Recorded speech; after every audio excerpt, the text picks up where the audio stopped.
Hi, Phil Piplinski here with Practical Hapkido again. Sorry, I've been in hiding. Just hiding, not here, gone. So, all right, I'm back. We're gonna work on a technique. What I'd like you to think about when you're practicing your locking techniques is that oftentimes, if you stand over here for a second, we start with our partner grabbing us in some way.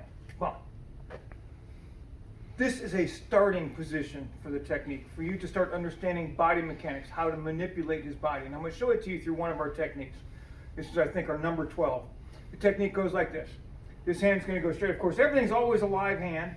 I latch onto the back side of the elbow, and I kick this up, and as soon as I step around here, I'm locking straight to the elbow on this, and locking here. Here I can throw. I can use this as an escort. So again, we'll see that. Bring the camera a little bit so you can kind of follow around a little bit on this. Actually, come on this side, please. This is a starting position for this technique. Pull this to the core, elbow right there. There. I just do this rotation. Do it one more time from this angle. That's a starting place. Oftentimes when I see people practicing Hapkido, they come up with their attack and they go, "What?" And then we wait for them to do something, right? It's a starting place. Don't think that this is what that's used for. Down block's not just for breakfast. Back over to this side. More of a practical application for that technique as an escort is I can come from the front, I can come from the side, I can even come from behind. One of the first things I'm going to do is I'm going to walk through here, I'm going to scoop an arm in here, latch that, immediately bring this straight to my core, and I have a lock. I can come at him from the side here, scoop his elbow, control it, pull it to my core, back to here. Now, if I'm going to use it for an escort, I'm going to have to control this upper body. I'm going to need to bring this back up. And now if I'm escorting, don't dawdle. Get this person to the door or the place that you're trying to get rid of them, okay? One of the things I see people doing on this technique that I believe is wrong is they go to the shoulder here.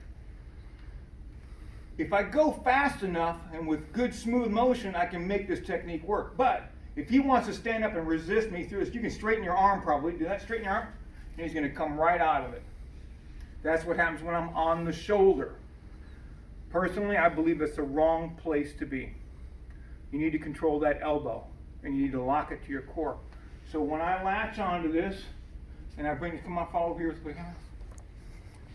I latch and pull this to my core. This goes right on the elbow, live hand, and I pull this to me. It is tight. I can collar grab them up to here.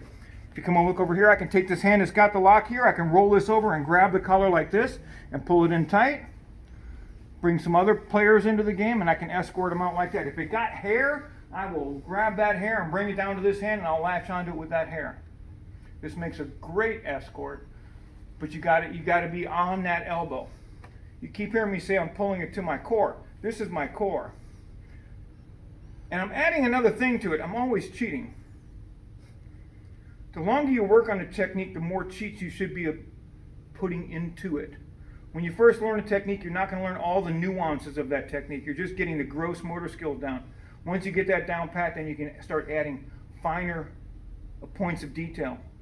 But if you start with fine points of detail, you screw up all the base mechanics and your technique sucks.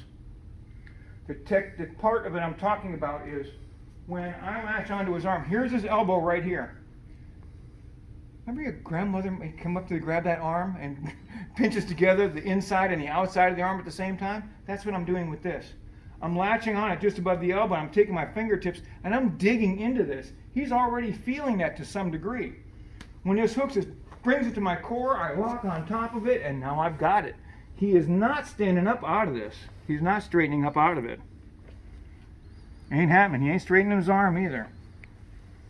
Once you get that sucker on there, it's locked. Should have picked your nose. We did it from a grab. We went through and locked. We did it as a third-party intervention, as a type of an escort for the person. You can even potentially get it from a punch, but I don't recommend it. In my opinion, if somebody's punching you, I don't think joint lock's the way you should go. I think knocking them out to the best of your ability is your way to go. But in the middle of attempting to knock them out, you might get presented with something that you should recognize and then know what to do with it. Does that make sense? So if you can practice this with a punch, so it would have to be a straight punch. Left comes in. I'm going to hook it across here, and I'm just going to roll back to the elbow, and here we got that same lock again. But that's mighty complicated to go off of a straight punch. If you're lucky enough to be able to defect it, you should be not throwing something in there that's going to drop them and knock them out and just be done with it. So there you go. We call that a hammer lock. Tell me what you call it, write in the description. If there's another method of attack you use that particular lock on, some people call it a chicken wing, whatever, put that in a comment, let me know. And in the meantime, train smart, train hard, filled with practical Hapkido. Have a good night.